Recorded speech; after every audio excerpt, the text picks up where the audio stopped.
Okay. So, good morning and welcome to this presentation of the Center for the Study of World Literature. I greatly appreciate the participation of Dr. Lipika Das, she has been with us in Radio Traslatio 17, an interview that maybe some of you already listened to. Okay, so Dr. Lipika Das is an assistant professor at the International Institute of Information Technology in Bhubaneswar, Odisha, in India. It's a unitary university that has some bachelor's program, master's program, PhD programs, mostly in technology, but also has a humanities department. And Bhubaneswar is the capital of Odisha. I don't know if maybe Lipika is going to tell us a little bit about it. Odisha is an eastern Indian state with a population of 45.43 million inhabitants and almost the population of Colombia, and 33 million native speakers of Odisha, no, a language that we are completely ignorant of in Colombia. So the provincial language is Odia, isn't it, Lipika?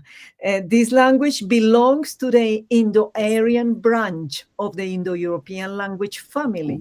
It is the official language of Odisha, so it's spoken by 33 million people. And the sixth Indian language to be designated a classical language on the basis of its long literary history and originality. So Lipika is the coordinator of the Center for the Study of World Literature, and we can write the links in the chat if you want. And her teaching areas are business and technical communication, corporate readiness and interpersonal skills, personality development and translation studies, world literature studies, communication and interpersonal skills, cross-cultural communication, and her research areas include Shakespeare reception in Odisha, teachings of Shakespeare in Odisha, Shakespeare for children in Odisha, and world literature studies and world cultural studies. If you have questions for her, you could ask at the end of the talk, but I will give you the microphone, Lipika. Thank you very much for being with us. Thank you, ma'am, for that generous introduction. I'm extremely happy to be a part of the UNESCO CHAIR LPM events and immensely thankful to Professor Martha for giving me this wonderful opportunity. I work as an assistant professor in IIIT Bhubaneswar, Odisha, India. Let me just brief on about our state. Our university is situated in Bhubaneswar, which is the capital of Odisha. It is an eastern Indian state with a population of around 45 million. The provincial language is called Odia. This language belongs to the Indo-Aryan branch of the Indo-European language family, and it is the official language of Odisha. And most importantly, I'm glad to share that is the sixth Indian language to be designated as a classical language on the basis of its long literary history and originality. I'm also glad to share that with you that recently I have set up a center for the study of world literature in IIIT Bhubaneswar.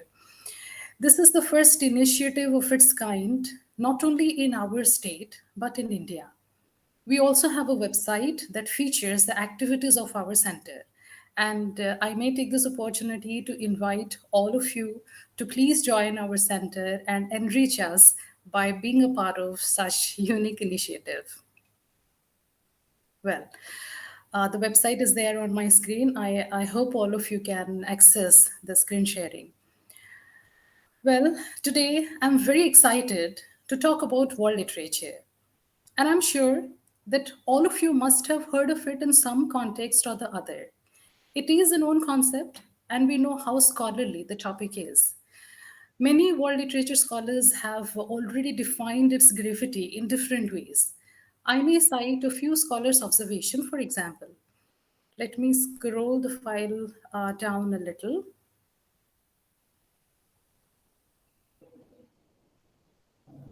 Yes, Here it goes.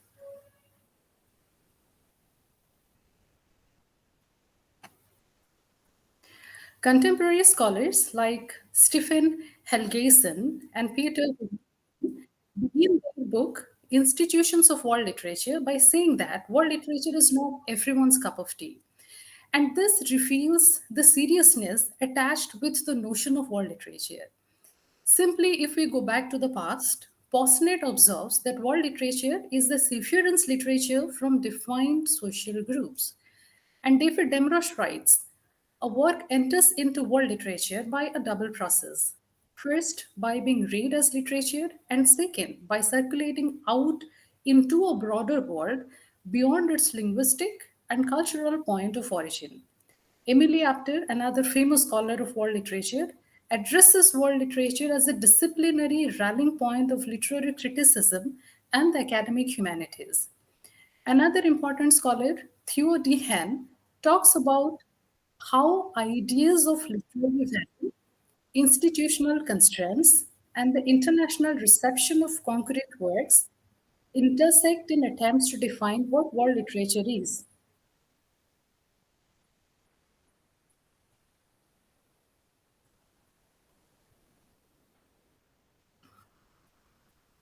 I hope I am audible.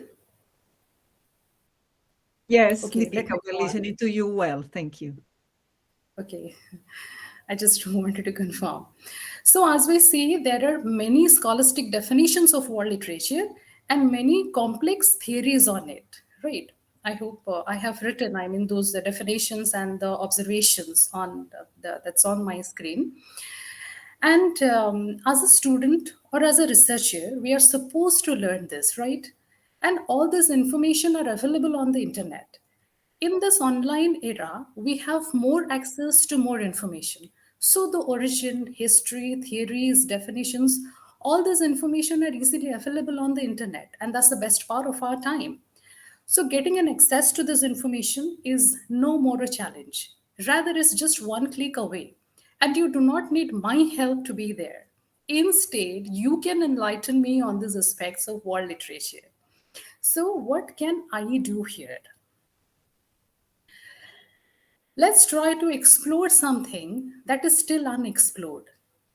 Let me light on some new perspectives in world literature which the internet cannot do for us. Let me share some new findings on world literature which possibly no one else can give us.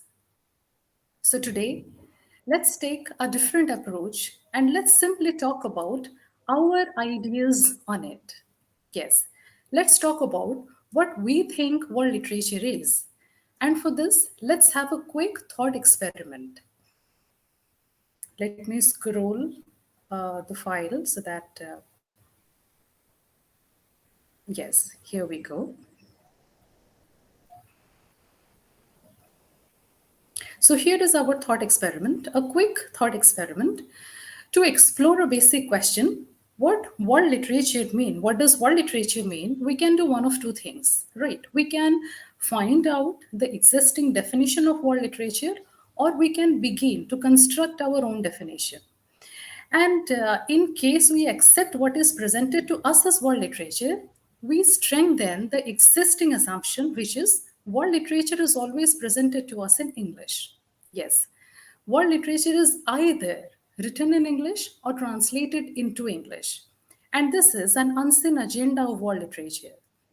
On the other hand, if we choose to construct our own definition, like if we choose to construct, to have our own definition, own idea of world literature, the only information that definition can contain is what we think world literature is. So these are two different ways of exploring the idea of world literature, where the second case claims privacy. To be more precise, it may be termed as cultural privacy. George Steiner, a literary critic, he demonstrates the absolute need for cultural privacy. And interestingly, there he refers to a story, the story of Babel. I hope you know the famous story of Babel. Still, let me just brief on it for a while.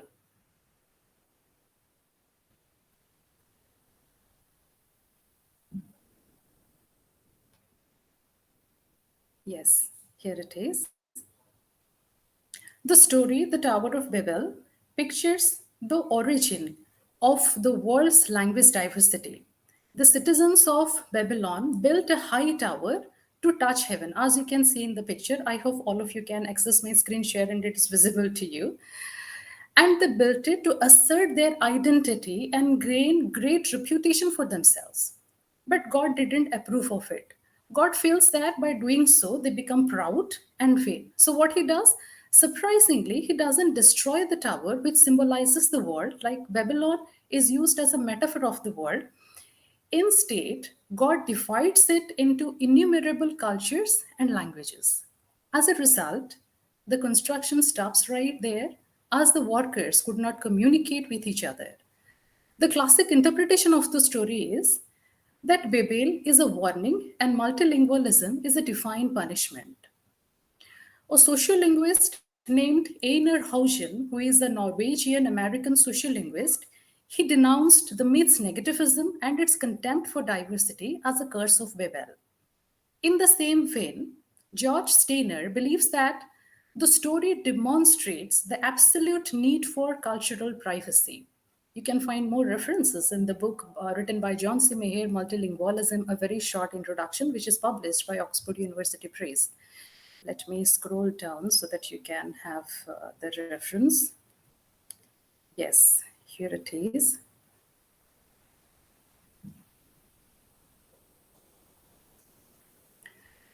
He further argues, like the literary critic, he further argues that, just give me 1 second.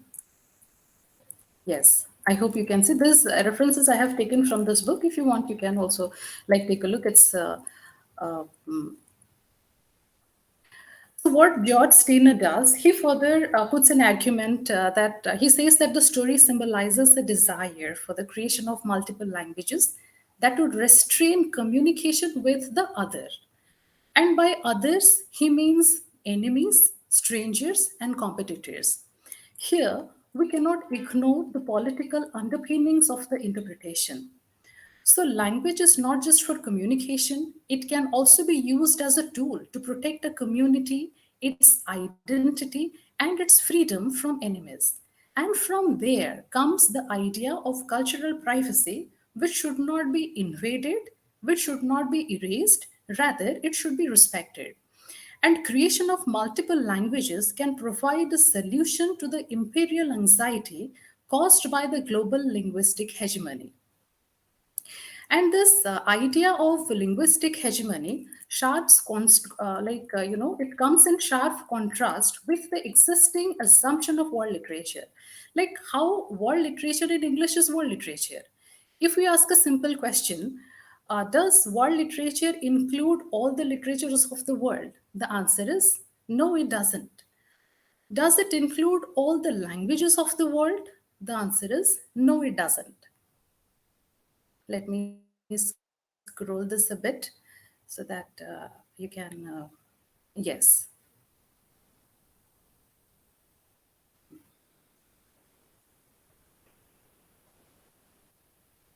I hope it's clear. Here, I would refer to the Pakistani British historian Tariq Ali, who, in his speech titled World Literatures and World Languages, delivered at University of London, presents how a global language limits the idea of world literature. He says, what's included in world literature is piece of literary work either written in a global language or translated into the global language. So the question of what literature becomes available and what constitutes that world literary space is dominantly dependent on how much literature is translated into the imperial language of the world. And the fact is, not all that much is. So the effect of this linguistic dominance is a kind of provincialization of literature. So the simple expression world literature is actually complex as it involves a contradiction. It is world literature, but the world is a small world. It is a small world only for those who speak English. Doesn't this transmit a political statement? Let's investigate.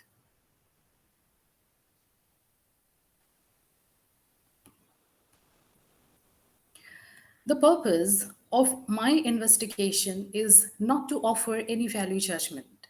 Instead, my purpose is to explore, can world literature survive without English? Can we have our own idea of world literature? Here, I would also like to refer to Rosanna Stephens from Australian National University, who in her thesis presentation speaks about the white people's language and culture in the context of colonialism in Australia. And I feel the same argument fits our purpose too. Today, we are encouraged to learn and consume world literature in that one language, English. And people who fit into this English world are thought to think of it as normal, in fact, a progressed way of life. But if we do not fit in, this single language and the dominance becomes visible, and this can be depressingly inescapable. What if we do not fit in? We feel isolated, we feel cut off from that so called big world where all scholarly things happen. But it is difficult to challenge something like this if we have been taught not to recognize the importance of a regional language in the context of world.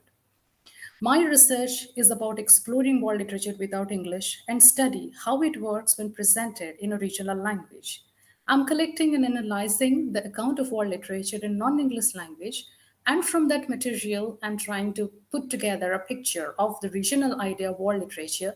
From there, we can identify the role of our language in the context of the world and begin to question the English world literature. It is important to address this question because when we do not question, we end up reinforcing the authority of the system. And this question assumes relevance not only in a specific context of Odisha, but in all non English contexts across the world. Why can't world literature exist in any language? Why can't world literature exist in my place and in my mother tongue?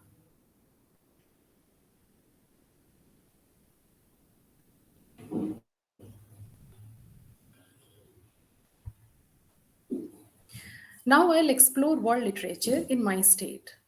Let us begin with a basic question. How do we read world literature? What we generally do, or rather say what we unquestionably do, is we step out and go to the world. Yes, we cross our linguistic boundary and learn English. And then we are ready to read world literature.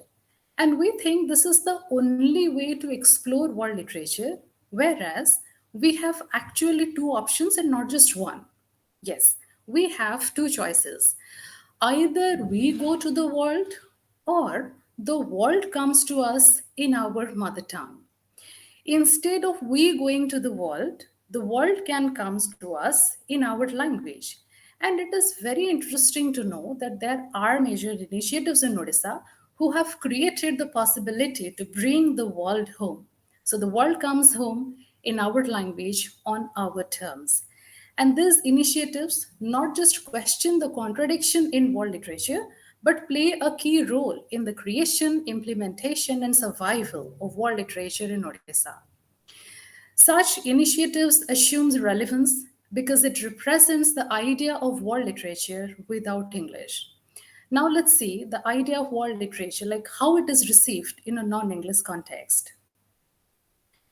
We don't have anthologies written on world literature in Odisha. We do not have history books on Odia world literature either. But we do have a history of world literature in Odisha. We have a rich cultural history of the reception of world literature in our state. And the reception of world literature is not one dimensional, it's complex. It makes enough space for variety in creating our native idea of world literature. Like, world literature doesn't only mean massive literary pieces. We can, on the other hand, talk about world literature in poems. Yes, it can be a subject of our daily discussions, or we can simply express the idea in form of stories. So the reception is not one dimensional or narrow, but it is wide, it's dynamic, and it can involve a variety too. And it is amazing to see that world literature is received in three distinct ways in Odisha.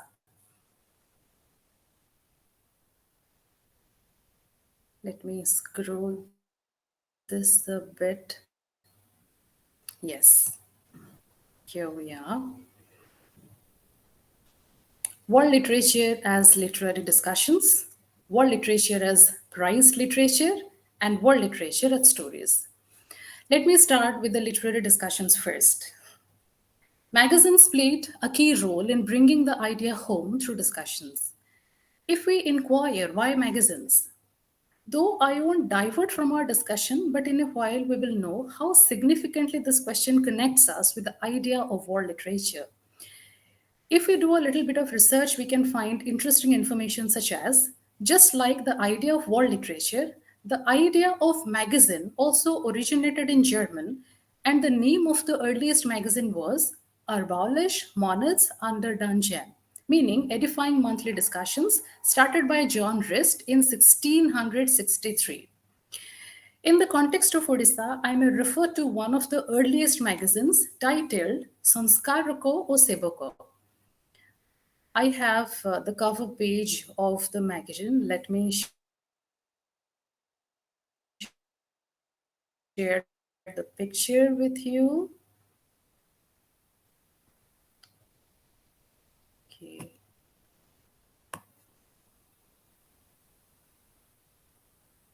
Yes. I hope it is clear. These are very old magazines, so pictures are, I have. Yes.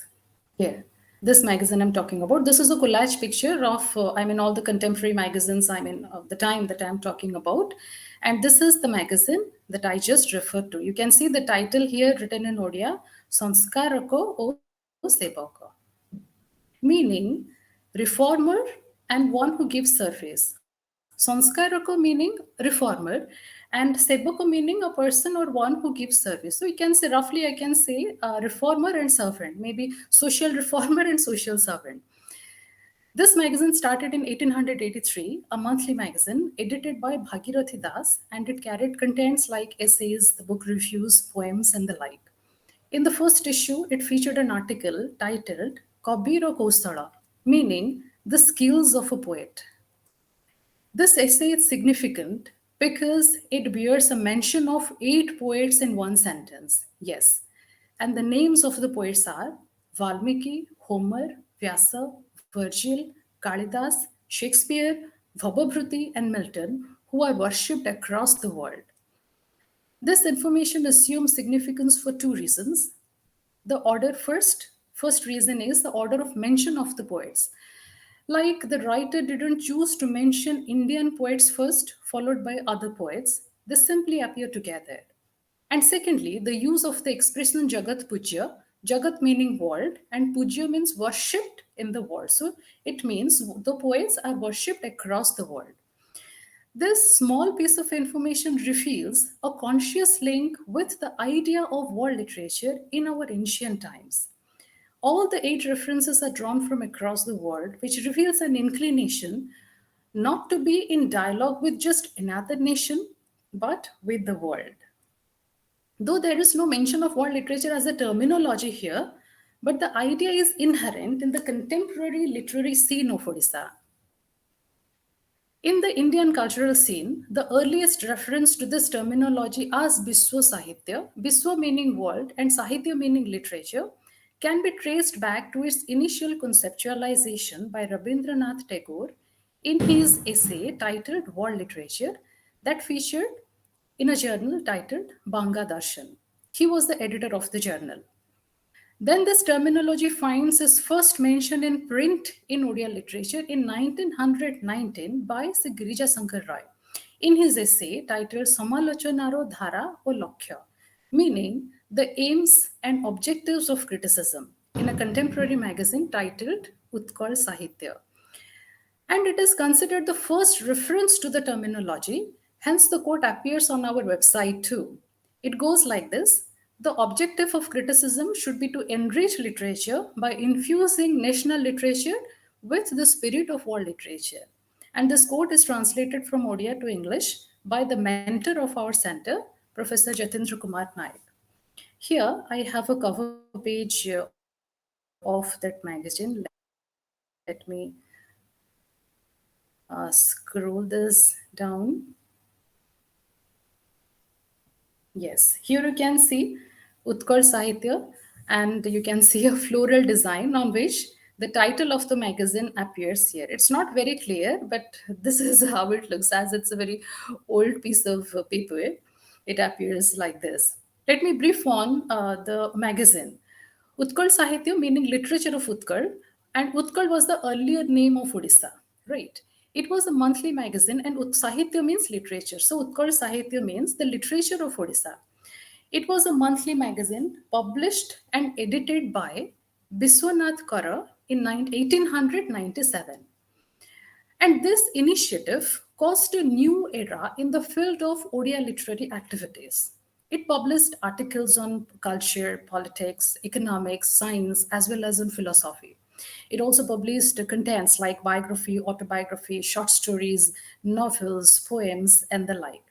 And apart from these occasional references, the journal featured essays on different writers of world stature, and surprisingly, all essays were captioned as Biswa Sahitya, meaning world literature. And it published, I think, in 1954 and 55, it published a few essays on the stories of Rabindranath Tagore, and then on Francois Mauriac, Goethe's Faust, Aldous Huxley, Erskine Caldwell, and I think there's a five or six, a few essays appeared in that journal. And the name of the magazine also assumes importance in the context. Utkal Sahitya featuring discussions on Biswa Sahitya. This can be the best example of how the local conceptualizes the global. And this can be seen as an initiative of how Utkal, a province, conceives of the world. The next magazine I'll talk about is Nabobharat. I do have a picture of the cover page. Let me share it with you. Yes, I hope it is visible.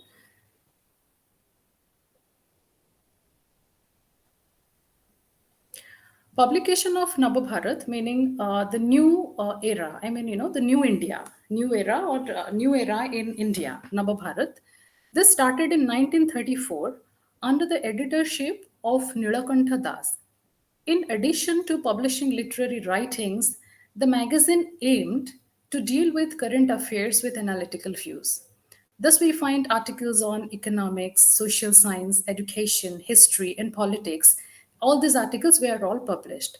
So, the scope of this magazine was wider in comparison to the other magazines. One of the important contemporary writers, named Nabokishore Das, published a series of essays, again titled Biswa Sahitya, in 10 issues in 1930s and 40s. He wrote essays on the writers like Roman Roland, Luigi Pirandello, then Henrik Senquist, Sinclair Lewis, Mauric Maeterlinck, and then W.B. Yeats, and Pearl S. Burke, and Franz Emil Silanpa.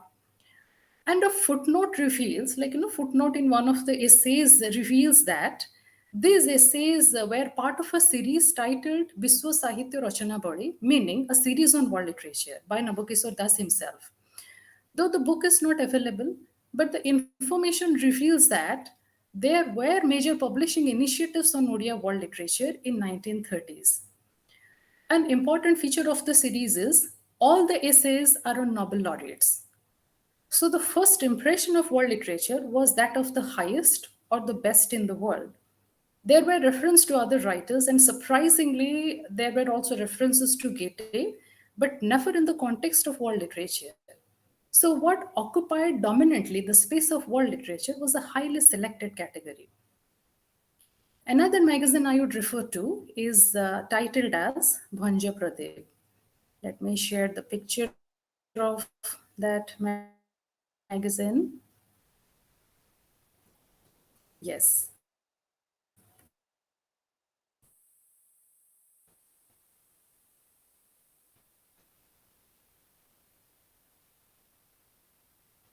It's not very clear. I think it appears a little hazy because, that's how it is.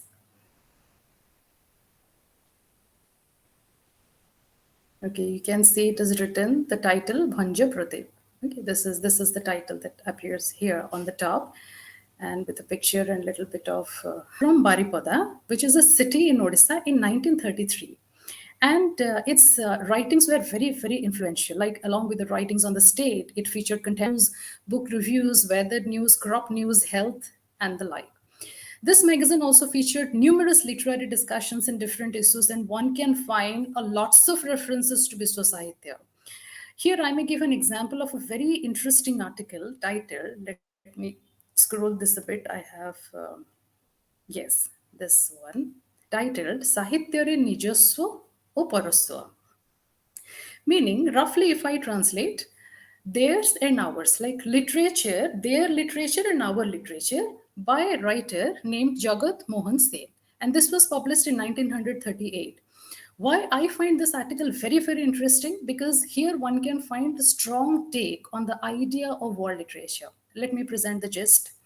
He begins the story from Aboriginal times and says that prior to civilization, man was an animal and survived in jungle. Then he created society. But the peaceful social life was not enough to express his greatness. So the hunger for more led to the creation of nations. But now the idea of nation seems narrow. Some geographical boundaries of nation cannot limit the right of a man over the world. Man is not meant for nationalism. Man is beyond nation. Why should man limit himself to the narrow idea of a nation whereas it belongs to the whole world? So the world is now a new home and we are a family. All the nations are one family, and now it's high time for world fraternity. This was his interpretation, and he further goes on to justify his point and gives an example of Puri, which is a place of pilgrimage and it's famous in the world. Let me tell you why this place is famous. The city is known for Lord Jagannath, God Jagannath, and the famous car festival. And people from across the world visit the place of pilgrimage. And Puri welcomes everyone from the world. So the writer says, all are invited to our place. He urges the readers to cross the personal, local, and the national boundaries and embrace the world as one home. Here he compares the relationship between local and the world as the self and the bigger self. This can be a glaring example of how a local conceives of the world or how a local negotiates with the idea of world. And in the context, he cites an expression from the Sanskrit sloka taken from a Hindu text, Maha Upanishad. It's right there on my screen. Vasudeva Kutumbakam, which I have highlighted, meaning the world is a family. And the sloka goes like, this is the expression from a sloka, and the sloka is Ayam Nija Paroveti Ganana Laghu Chetasam Udara Charitanam Tu Vasudeva Kutumbakam. Meaning, the world is a family, one is a relative and the other stranger, say the small minded. The entire world is a family, leave the magnanimous. You can find these references from Google. I have taken this from Wikipedia. If you simply type Vasudeva Kutumbakam Shloko and interpretation, you can find the Sloko along with the translation. He cites the expression in the context of the world and further elaborates that the idea of world citizen, the idea of world itself, and the idea of world citizen is not new for us because it emerges from our scriptures. Rather, it is for the narrow minded people, those who limit themselves to the idea of nation. In this context, let me share with you a contemporary event. India's Prime Minister Narendra Modi used this phrase in a speech at the World Cultural Festival organized by Art of Living, adding that Indian culture is very rich and has inculcated in each one of us with great values. We are the people who have come from Aham Brahmasmi to Basudeva Kutumbakam. Aham Brahmasmi, it means we have come from the idea of the self to the idea of the world. And this expression, Vasudeva Kutumbakam, was also used in the logo of the 7th International Earth Science Olympiad, which was held in India, Mysore in a city, India, in 2013. Let me share the logo with you, and I'm sure you find it interesting.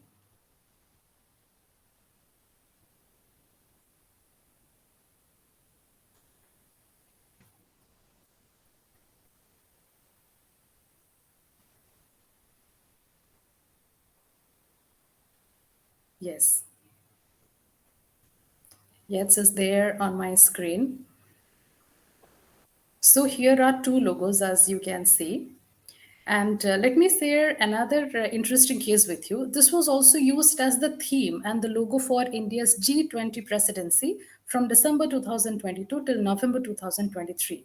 This logo bears a mention of Vasudhaiva Kutumbakam, or One World, One Family, One Future. The logo was selected through a logo design contest that received 2,400 submissions. Here you can see this is one logo that I just talked about, and you can see the expression right here, meaning the earth is indeed a family. You can zoom in if you're using your mobile phones, you can zoom in and see the earth is one family, and the same here, one earth, one family, one future.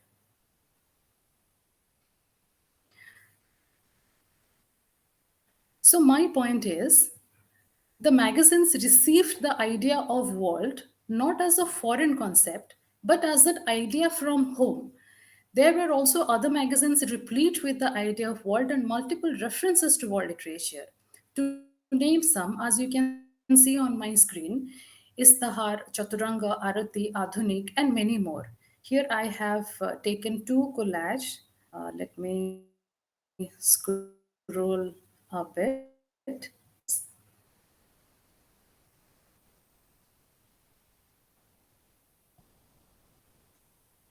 Yes, these are all the cover pages of magazines. As you see, Jagaran, Istihar, Navajiban, Nababharat.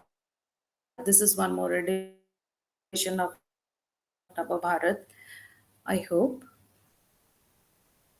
it is, yes. And I have few more pictures. Let me share with you. Yes. These are the cover pages of those magazines that, the contemporary magazines I am talking about. Let me now share with you what these magazines actually try to do with the idea of world literature. The first thing is that what's significant to the existing idea of world literature is not significant to Biswa Sahitya. It is very surprising that there is no formal introduction to the idea of Biswa Sahitya, meaning world literature, by any of these authors. Instead, we find direct references. Straight away, these writers use the expression Biswa Sahitya without any background story or about its conceptualization in the larger context. What strikes me that there is no reference to Goethe in the context of world literature. Rather, one can find references to Tagore. This reveals a striking confidence, like, the familiarization is already assumed. A closer look at the history will reveal another interesting thing, that the notion of world literature was very much in use under different guises, like Prithibira Sahitya, Jagatara Sahitya, Sansarara Sahitya. Here, Prithvi, Jagat, Sansar are all the synonyms of the word world. And from 1919 onwards, Biswa Sahitya appeared as a terminology. Generally, magazines play a great role in forming a reading habit. And bringing the idea of world literature to such a forum was a conscious attempt to normalize it as a home topic. And there were also attempts to sensitize our audience that world literature is not a new concept, not a foreign concept either. It has its roots in our scriptures. And this created a fertile ground to promote the reception to another level. Hence, there was a confident attempt to define world literature as the best literature. And how do we consider something as the best? Only when it receives a great prize. So, the first formal definition of world literature was prized literature, and Nobel Prize suited the purpose in the contemporary context. The idea of world comes from the best of the world, like recognition not in a country or continent, but in the world, which is only given by Nobel Prize. And this initiative was undertaken by Manmohan Pustakalaya. Hence, in the contemporary literary scene of Odisha in 1940s, there appeared an interesting project titled Biswa Sahitya that led the idea of world literature from a mere topic of literary discussions to productions of world literature in Odisha.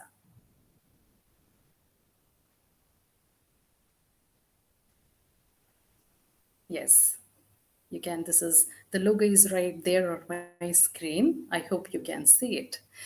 This project, led by Prafulla Das, first by Mohan Das, then by Prafulla Das, involved the translation of 40 Nobel Prize winning books by famous writers of world stature like Bertrand Russell, Roman Roland, Grazia Deledda, Hamsun, T.S. Eliot, Perlesberg, then Francois Mauriac, Raymond, and many others.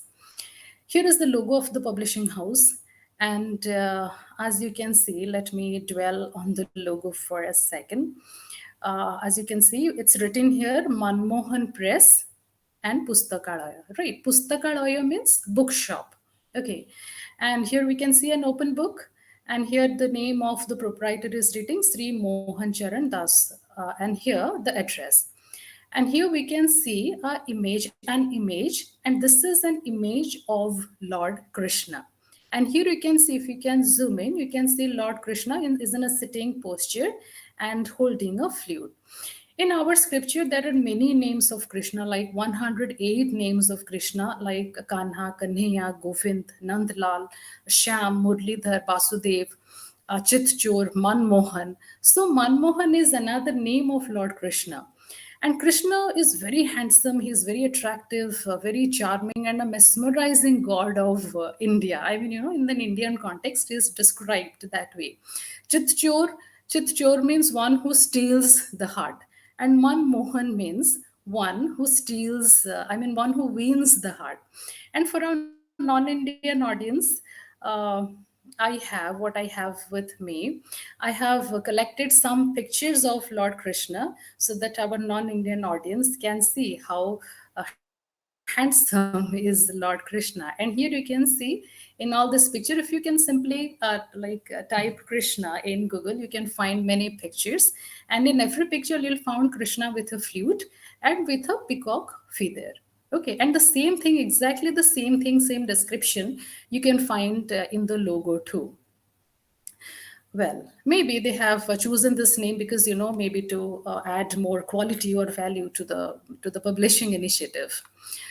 Now I'll bring into focus three initiating features of this publication. First, this was the first initiative in the history of reception of world literature in Odisha, which was published under the title Vishwa Sahitya. Second, this project involved a highly selected category, that is Nobel Prize winning books only. This reveals an important cultural change in the reception of the West. A newly decolonized nation now looks at the West from a more confident perspective. Once nationalism achieved its goal by bringing into being an independent nation, it doesn't just appropriate the literature of another nation, rather promptly casts its net wider, and a new category emerges in the form of Nobel Prize winning books in Odia translation. And this translated text carried forwards contributed by the concerned Nobel laureates from the publication of their books in Odia translation. This is a very significant way of how the local negotiates with the idea of global. And this is a form of recognition the world writers provided to the Odia translation of their texts. This information reveals interesting connections between a specific locale and its larger world. These are the striking features of this initiative. This is the first attempt to create space for world literature in Odia through some selected text already considered the best in the world. But you will be surprised to know that this initiative was a commercial failure. Yes, the scanty number of editions and reprints convey that these books couldn't gain much popularity. One reason could be what I think, though it created a ripple in the contemporary literary scene of Odisha, it was perhaps too scholarly for the general readers. But this project assumes significance in the cultural context of Odisha only because it successfully materialized. Its existence becomes more important than its survival because it nurtured the idea of world literature and prepared another cultural context for a successful reception of the world in the next decade.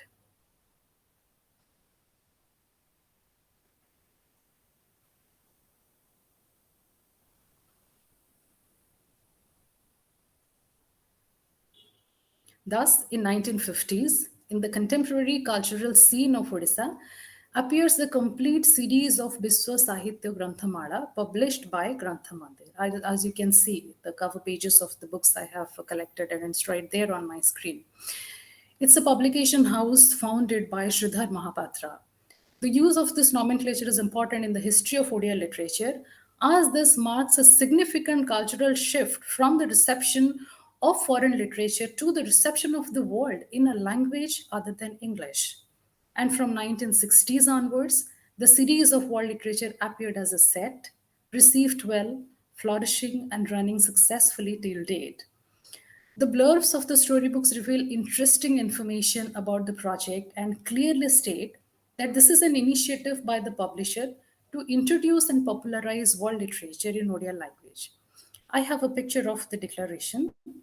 I hope you find it interesting. So you can take a look. Like same book, the back cover of the book. Here you can see Biswa Sahitya Granthamala, and here one comment or one view in English also appears here. You may zoom in and take a look if you like. This declaration by the publisher forms a response to the question raised by Team Parks. I quote, "Is English always to be the lingua franca that determines what can be said, handing an advantage to the native speaker?" Unquote. So here is an attempt to create world literature, not in English, but in a local language. This leads to vernacular cosmopolitanism, a vernacular language expressing the world which is cosmopolitan in nature.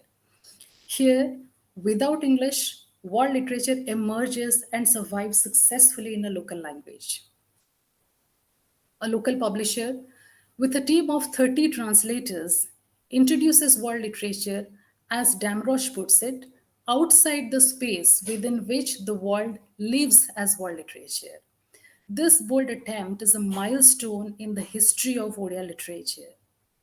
The project published a series of world literary texts in abridged versions and made an inclusion of literary genres like novels, fantasy tales, adventure stories, morality tales, drama, scientific fiction, fairy tales, plays, and many, many more, all meant for young readers. This series contained around 200 books in each set, with about 1,000 stories drawn from more than 60 authors from across the world. It printed 15, 16 editions till present, I think 15 editions till present, and sold 100 sets every year. The cover page of the series carries the picture of the title of the story and the name of the project, which is Biswa Sahitya Granthamala, meaning World Literature Series, at the top center of the book, and the name of the publisher, Granthamandir, at the bottom. Many books also carried an illustration of the story, whereas some carried only the picture of world authors, even without their names. This is not surprising because, as an English, knowing readership is supposed to be familiar with a world author's fame. There is one more reason, as they are primarily presented as storytellers, hence no other information was supplied. Like all the writers of world stature suddenly appeared as interesting storytellers. This further reveals another interesting perspective on the reception of world authors. They become more inviting when dressed as storytellers in palm sized thin books. This new format is interesting as it differs from the scholarly discipline of world literature, which is always received in an academic context. These colorful and fresh storytellers are quite alluring for young readers, where the focus is not on the style or form, but on the story only. The series appropriated world authors like Shakespeare, Homer, Mark Twain, Jules Verne, and Don Chekhov, Jane Austen, Charles Dickens, Guy de Maupassant, Leo Tolstoy, Cervantes, Robert Louis Stevenson, H.G. Wells, Thomas Hardy, Victor Hugo, Alexander Pushkin, then Alfred Henty, and many, many more. This project also includes some Indian writers of world fame like Kalidas, Fakir Mohan Senapati, Bankim Chandra Chattopadhyay, Sarat Chandra Chattopadhyay, and also other major Indian epics like the Mahabharata and the Ramayana. Another interesting feature of the project is that it excludes all the Nobel laureates chosen for the previous project under the auspices of Manmohan Publishers. Two possible reasons may be concerned, like at first, to avoid repetition, And secondly, to present a wider scope of the world literature, which is not limited to a specific category like prize literature. This attempt is an important cultural fact and a landmark in the history of Odia literature. These publishing initiatives have a twofold objective. At first, these events interrogate the international domination of a global language, and secondly, these also mark the rise of a vernacular. I feel these events bring in a cultural recognition and strengthen the role of Odia language in receiving the world. This symbolizes a very confident attempt that our language is capable of great things. It can be a medium not just to passively receive others' literature, but also actively express a very scholarly idea of world literature. These initiatives are extremely important as these recognize possibilities of the existence of world literature in any language. It interrogates the idea of monolingual world literature, thus creating possibilities for a multilingual world literature.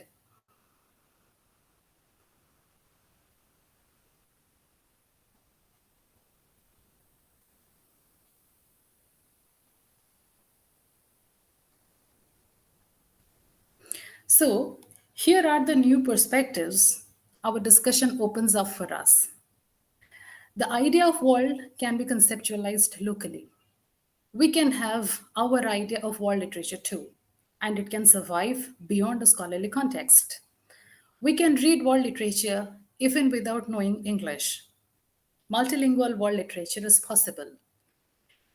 If world literature is possible in my language, it is possible in your language too. Thank you.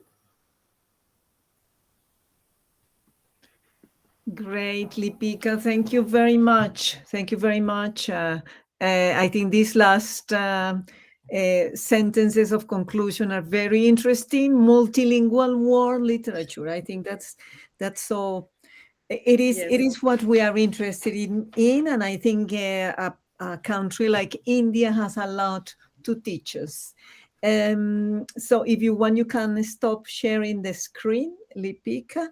And if we have questions from the public in YouTube, we would be welcome. While we gather the questions, I have various questions, but one of them refers particularly to Rabindranath Tagore. No, I think it's very important to mention him and to insist that he is the one who brings the new concept of world literature into India, like getting a distance from Goethe. And so I want to ask you a question. Which year was this lecture of Rabindranath Tagore in a National Council of Education in which he gives this concept, his own concept of world literature? Do you remember the year? Yes, actually, the national, yes, it was in 1907, to be precise, the 9th February 1907. He gave a speech in this year, and in the same year, it got published in a journal titled Banga Darshan under his editorship. Like in February, he gave the speech, and it was published in the January-February issue of Banga Darshan. Like year is the same. Okay. And there he has, I read in the front page of the World Center Literature, the idea of Visva Sahitya. I'm going to write it in the chat. And what is the meaning of that, Visva Sahitya, and in which language it is spoken? Viswa Sahitya, beginning with V, Viswa. It is actually, this is the Bangla expression. Viswa Sahitya. Sahitya remains same in Bangla, Hindi and Odia. Okay. Viswa with V is Bangla. In Hindi also they pronounce in the same way, Viswa Sahitya. In Odia it is Ba. Just like bat, Ba. Okay, Viswa Sahitya. In Odia, it is Ba. I think it was on the one of the cover page. If you want, I can write it here in the chat box. I wrote it in the chat. Visva The Sahitya. sound is Ba. Just the difference in sounds Okay, which we thank have you. here. Yes. And what is the Okay. meaning? Is I think I learned that Biswa Sahitya meaning is world. literature. Is Yes. Sahitya literature? Sahitya is literature. Biswa meaning world. And here we use many synonyms of Biswa like Prithvi, Jagat, Sansara. But here, Biswa Sahitya, we started using it as a terminology or as a nomenclature from a particular time. Like after Girija Sankar Roy used it in one of his essays, then it is used as nomenclature. But earlier, prior to this like event, there are many publications that these expressions were in use, like Prithvira Sahitya, Sansara Sahitya, and all this means world literature, or we can say literatures of the world. Okay, okay, that's very interesting. And I want to underline the emphasis that you make in the importance of the magazines, of the literary magazines to um, criticism, to literary criticism, to get to know the literature, because that's something that at the beginning of the 20th century was so important. No, the authors translating, publishing translations in magazines, and there was a lot of literary criticism that was read by many readers. No, many readers were oriented by the articles in literary magazines. And in India is such a richness, I would say, no? Yes, yes, Literary absolutely. magazines. I agree with you. Okay. Okay. Also, you mentioned, and I couldn't hear it very well, the early name of Odisha. What was that name? Can you write it? Utkal. Utkal. Utkal. Utkal. Can you That's write the it name in the of chat? the journal. Like the journal was named after it, Utkal Sahitya. Uh-huh. Can you write it in the chat? Yes, sure. Sure, Thank you. definitely.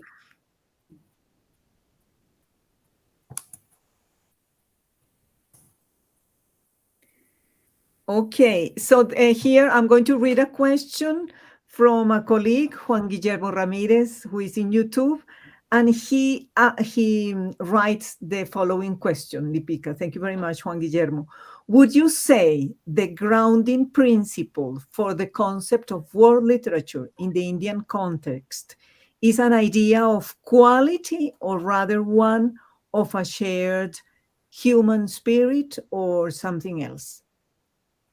You want me to repeat it? I think like if we thank you very much for the question, and this is actually it's very close to my heart.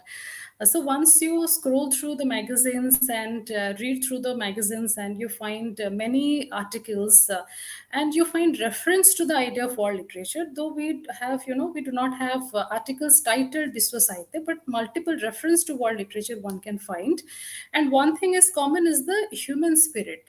Like many writers in journals, you find like this idea of world is not a foreign concept. They say we can identify well with the idea of world, and there are religious references, there are cultural references. That's the kind of proof the point of view and tell us that it's trying to normalize the idea of world literature as a homegrown concept. Though there are other references, as you said, like there is surprisingly there is no reference to Goethe. If you open any discussion on literature, it begins with Goethe.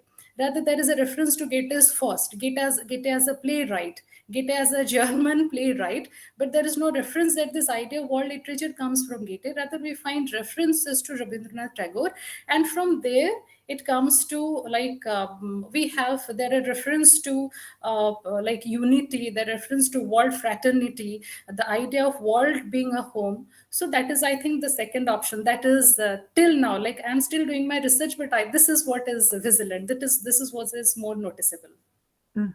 Okay. Thank you very much, Juan Guillermo. Thank you, Lipika. Yes, it's more the human spirit that is in focus Yes. here. And I see that in Odia or in Odisha, no? Odisha is the name of the Odia is the language. Odia is the Odia is the language. language. Okay. Odisha is the name of the state. Okay, in Odisha, you do a lot of publications, a lot of translations, but and most of that coming from foreign languages is adaptations. You feel very free to do adaptations, to do rewritings, no? I think, Lipika, Yes, as far as abridgments. the few I have read. Yes, abridgments, adaptations, or simply as I have given the example of this series on world literature, you can find only the plot. They simply take the plot and create stories. There are also translations, use translation, I mean full-fledged translation by Manmohan Pustakalaya. But later on, right now, as if I refer to some publishing initiatives, there is one publisher named Friend Publisher, and we can have some reprints of the Nobel Prize winning books which were earlier published by Manmohan Pustakalaya. But abridgment, yes, you're right, abridgment, adaptations, and simply recreation, transcription, all this, you can also find lots of, reference to those. Mm-hmm. And I could see from the cover of the books that you showed that you use a lot of illustrations too.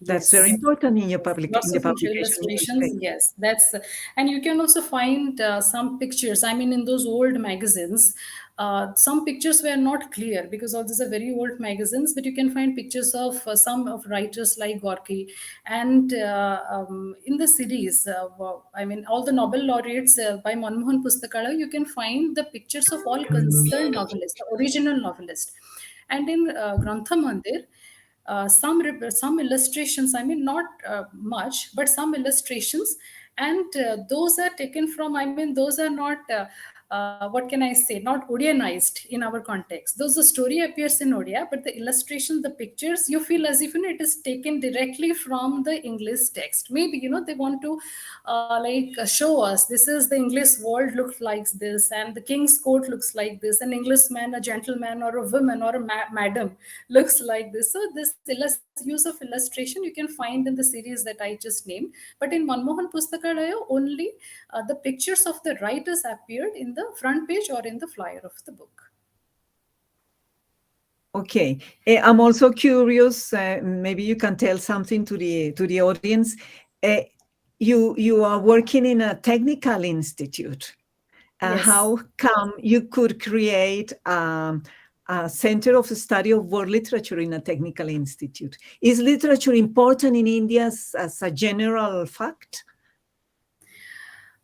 Yes, I think in a technical of course, our credit goes to our, director, my register, my mentor and register, who supported and this nurtured this idea that we can have a research center on world literature, and we do not have a center in India, like in a Center for World Literature, specifically for the study of world literature. We have in Odisha, so that, you know, we can project, we can work on the regional idea of world literature. Generally, what we think, like, you know, the concept of world is something, you know, it's very distant. But we should understand that we are a significant part of that big world. Like, you know, we are not cut off from the big world, and that scholarly world doesn't exclude us. So when I prepared the proposal, my mentor, Professor Jatendra Kumar Naik, he was, I think he is the main person, and he proposed, yes, we should have a center to encourage research activity and to justify this point that world is not a foreign concept. World is not we form a very significant part of that big world, and this is an area in Odisha, this cries out to be studied, because a region, because we can conceptualize the idea of world in any part of the world. This is the theme, and concretely we are working on it with a center. Okay, Lipika, thank you very much. So a last question, unless there are other questions from the public. Are there any other centers for world literature in India? Do you know? No, Centers like yours? it's only one, and my center Okay. is quite recent. We inaugurated Mm-hmm. is last, in Last last year? year, and right now we are planning to have activities, and we just published a newsletter. Like, I published a newsletter in February. If you go to the website, you can see, and we are hopeful, and we are very we have lots of planning, and we are structuring it slowly, and we'll be very happy if you join our center, We so are that along invited with to we join. started with Okay. newsletter, we can have a journal of our own, journal showcasing the regional idea of world literature. That Mhm. would be Okay. fantastic. We should talk about that, Lipika. Thank you very Absolutely. much for the invitation. Okay, Thank so you. if there are no more questions, I can tell the public that next semester I think we are preparing a series of talks on world literature with Lipika helping organize this. We will let you know in advance. And I really want to thank those who participated. I know we have a lot of activities at the university, and every time it's difficult to get a little space. And so I'm very grateful for those who could listen to you. If not, anyway, Lipika, this is recorded so people can listen to you afterwards, and usually people do. So I'm very grateful, Lipika. Thank you very much also for taking your time out of your many, many activities at the university there. And surely we would like to keep in touch and to continue a collaborative work. We will Definitely, we should. certainly do that. I love to share my ideas. I mean, our idea of world literature with, with audience, with Colombian audience, and on such a platform. This is, in fact, a wonderful opportunity for me, and it's. I really feel so good and so proud. And thanks to you, ma'am, for giving me this Thanks, wonderful Lipika. opportunity to share our take on world literature. Thank you very much. And I also want to remind the audience that is within the frame of the activities of the UNESCO Chair of Political Linguistics for Multilingualism that we are doing this series of activities. I want to thank you again, Lipika. It's already night in India. What time is it, Lipika? Yes, now What it's time? 10 minutes to 9. It's now 10 minutes to 8:50 to be precise, 8:50. 9. Okay. So you will need some rest now. We still have a whole day to work. So thank you very much. We are very grateful. We learn a lot from your talk, and there are many things. Maybe a little thing. Where is this historian you mentioned, Tariq Ali? Where is he from? Tariq Ali is a Tariq. British American historian. I can send you the video. I mean, his videos, in his discussion talks, the lecture is. I learn a lot from him, and I find Uh-huh. him very influential. He's also a writer, novelist. I can forward, like, if you want the references, Please. I can certainly forward. You can forward it to your students, and I'm sure they would enjoy. Please do, because Yes, I will. I I think I will. was Yes. interested in his statement, and Yes. we'd like to know new authors. We're very glad to Yes. know new authors. Okay, Yes. Lipika, thank you very much. So we Thank you. will continue our communication. Thank you, Thank you ma'am. very much. We are very glad. Thank Thank you to the audience. See you very soon in other activities. Thank you.